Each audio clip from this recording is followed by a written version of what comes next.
Hello students. So basically हम यहाँ पर तैयारी करने वाले हैं एनडीए की पेपर 1 मैथमेटिक्स के ऊपर, जहाँ पर आपके जो टोटल मार्क्स है वो 300 नंबर का पूरा आपका पेपर होता है, जिसमें आपकी 11th-12th की मैथ्स आती है। आपको चीज़ें समझनी पड़ेंगी कि आपको एग्ज़ाम कैसे क्वालिफाई करना है।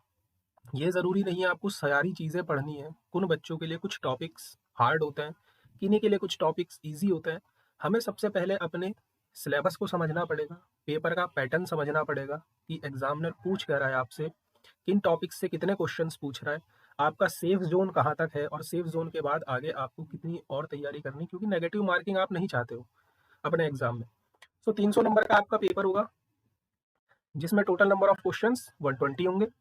आपको 2.5 मार्क्स मिलेंगे एक करेक्ट आंसर के लिए, और माइनस का 0.83 मार्क्स आपके कट जाएंगे अगर आपने कोई भी आंसर गलत दे दिया।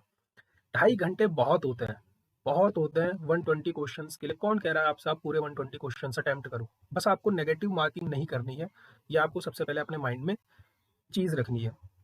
2.5 आवर्स से कोई भी पेपर जब बनाया जाता है और जब आपको आवर्स दिए जाते हैं, तो एग्जामिनर इस चीज़ का पूरा ध्यान रखता है कि जो ये आपको 2.5 घंटे दिया है ना, तो ये जो पेपर है आपके जो 120 क्वेश्चन है, ये 2.5 घंटे से पहले सॉल्व हो जाएंगे। आपको इतना भी टाइम मिलेगा कि आप एक बार रीचेक कर लो, इस हिसाब से आपका पेपर बनता है। ठीक है, आगे बढ़ते हैं। सिलेबस क्या क्या है हमारे पास। सो नेक्स्ट है आपके पास टॉपिक्स क्या क्या है। देखो, सबसे पहले कैलकुलस है, क्वाड्रेटिक इक्वेशन है, मैट्रिसेस, डिटर्मिनेंट है। ये तीन टॉपिक्स आपको सेफ जोन के ऊपर लेकर जाएंगे। इजी टॉपिक्स हैं, इनमें कोई इतना दिमाग मारने की जरूरत आपको नहीं है। उसके बाद complex number, again easy topic है। ये चार टॉपिक्स आपको आपके एग्जाम के करीब ले जाएंगे, ज्यादा पास ले जाएंगे। देन इसके बाद आप कितना अच्छा काम करते हो, ये डिपेंड करेगा आपकी प्रोबेबिलिटी के ऊपर और ट्रिग्नोमेट्री के ऊपर। ठीक। सो बेसिक जो देखो, पढ़ने के तरीके बहुत हैं, यूट्यूब में बहुत से चैनल्स हैं मैथ्स के आपके एग्जाम से रिलेटेड, बट पढ़ने का तरीका क्या होगा, हम उस चीज़ के ऊपर फोकस करते हैं। सो ये आपके टॉपिक्स हैं। अब आपका एक बार हम सिलेबस चेक कर लेते हैं कि अपनी अप्रोच कैसी रहेगी पढ़ने की। जो हम सबसे पहले अपना डिस्कस करेंगे वो करेंगे set, Venn diagram, De Morgan's law, Cartesian product relation और इक्विवेलेंस रिलेशन। देखो, यहाँ से ये चीज़ें जो ये हमने सिलेबस लिखा है, ये सिलेबस एक ना एक तरीके से आपस में कनेक्टेड है।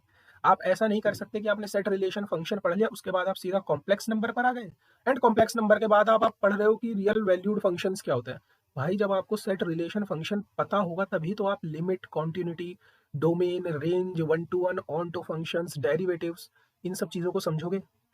सो हमने जो पैटर्न रखा हुआ है, जिस हिसाब से हम आगे चलेंगे, वो पूरी तरीके से कनेक्टेड चीज़ है। मीन्स आप जो ये चीज़ें पढ़ोगे, इसके बाद आपको जब ये पढ़ोगे ना आप, रियल वैल्यूड फंक्शन क्या होता है, वन टू वन फंक्शन क्या होता है, रेंज क्या होती है, लिमिट क्या होती है, डेरिवेटिव्स क्या होता है, ये सब चीज़ें कनेक्टेड है। जब ये चीज़ आपकी कंप्लीट हो जाएगी, अब इसका आगे के टॉपिक से कोई लेना देना नहीं है। ठीक। तो उसके बाद हम पढ़ेंगे कॉम्प्लेक्स नंबर। क्यों पढ़ेंगे कॉम्प्लेक्स नंबर? छोटा सा टॉपिक है। आपको ये टॉपिक्स करने के बाद, हर एक टॉपिक करने के बाद प्रीवियस ईयर के हम क्वेश्चन सॉल्व करेंगे। उसमें आपको ये पता चलेगा कि यस, हम प्रोग्रेस कर रहे हैं, लेकिन आपको फॉलो करना पड़ेगा जैसे जैसे चीज़ें बताई जा रही हैं। एक्स्ट्रा क्वेश्चंस हमें करने हैं। ठीक। Again easy topic, matrix and determinant. आपने प्रीवियस ईयर के क्वेश्चंस भी सॉल्व करेंगे। जो स्टूडेंट बिल्कुल अब तैयारी करना शुरू कर रहे हैं उनके लिए भी एक तरीके से फाउंडेशन बैच है। कोई शॉर्टकट्स नहीं, शॉर्टकट्स कुछ नहीं होता है। कॉन्सेप्ट समझो, क्वेश्चंस पर अप्लाई करो, मैथ्स में ज़्यादा से ज़्यादा प्रैक्टिस करो, क्वेश्चंस इजीली लगेंगे, कोई प्रॉब्लम की बात नहीं है। Then differential equation. पेपर अगर आपने एनालाइज किया होगा, पेपर भी आपको एनालाइज कराऊंगा, लेकिन अगर आपने पेपर एनालाइज किया होगा, सो ऑर्डर पूछता है, डिग्री पूछता है आपसे, इक्वेशन से सॉल्व करवाता है ना। So differential equation again an easy topic. AP, GP और एचपी, ये हमने सबसे सेपरेट रखा हुआ है। सारे टॉपिक आपस में इंडिपेंडेंट हैं। जो जो टॉपिक्स हमने यहाँ पर रखे हैं उसी के हिसाब से हमें आगे बढ़ना है।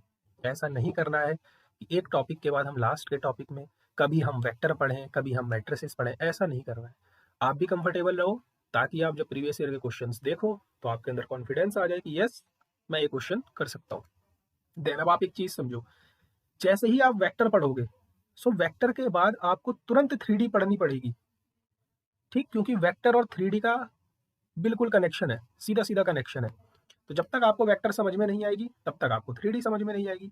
और 12th की जो आपकी एनसीईआरटी है, उसमें भी वेक्टर के तुरंत बाद आपकी 3D आती है ना? वो चाहता है आपका जो एनसीईआरटी वाला है, वो वेक्टर को दे देता 6th चैप्टर आपकी सेकंड बुक का और इसको 13th चैप्टर रहने देता। लेकिन नहीं, ये सारी चीज़ें आपस में कनेक्टेड है। तो इसीलिए हमें इसी वे में आगे बढ़ना है, ठीक? देन उसके बाद हमें पढ़ना है हमें इंटीग्रेशन पर, ठीक? इंटीग्रेशन सेपरेट टॉपिक है। यहाँ तक के टॉपिक्स आपको ये बहुत ज़्यादा सिलेबस लग रहा होगा, बट ज़्यादा सिलेबस है नहीं है। आपके हर टॉपिक्स अलग-अलग लिखे हुए हैं, इसलिए आपको ज़्यादा लग रहा है। इंटीग्रेशन तक हम जैसे ही आएँगे, आप प्रीवियस ईयर के 120 क्वेश्चंस में से approx to approx 60 to 70 questions बिल्कुल सही कर दोगे, ठीक? आप सेफ ज़ोन के ऊपर आ जाओगे, आपको कोई दिक्कत नहीं आएगी। अब जो टॉपिक्स हैं, ये आपके मार्क्स ज़्यादा बढ़ाएँगे, trigonometry and probability. In 2 topics को सबसे लास्ट में इसलिए रखा हुआ है क्योंकि जितने ज़्यादा से ज़्यादा हमारे स्टूडेंट्स हैं ना, उनको इन 2 टॉपिक्स पर थोड़ी प्रॉब्लम आती है। तो हमें क्या करना है, सबसे पहले कॉन्फिडेंस डेवलप करना है, क्वेश्चंस अटेम्प्ट करने हैं प्रीवियस ईयर के, अपना सिलेबस समझना है, आपको अपना एग्ज़ाम पेपर समझना पड़ेगा कैसा आता है। 2.5 घंटा बहुत होता है, सबसे पहले आप अपने माइंड में ये चीज़ रखोगे एंड क्वेश्चंस की ज़्यादा से ज़्यादा आपको प्रैक्टिस करनी है। ये एक तरीके का ओरिएंटेशन था कि हमें कैसे आगे बढ़ना है, हमें कैसे अप्रोच करनी है ताकि हम मैथ्स का पेपर ईज़िली सॉल्व करके निकाल सकें, ठीक? Hope you like this video. जल्द ही मिलेंगे नए लेक्चर्स के साथ। Thank you so much. जय हिंद।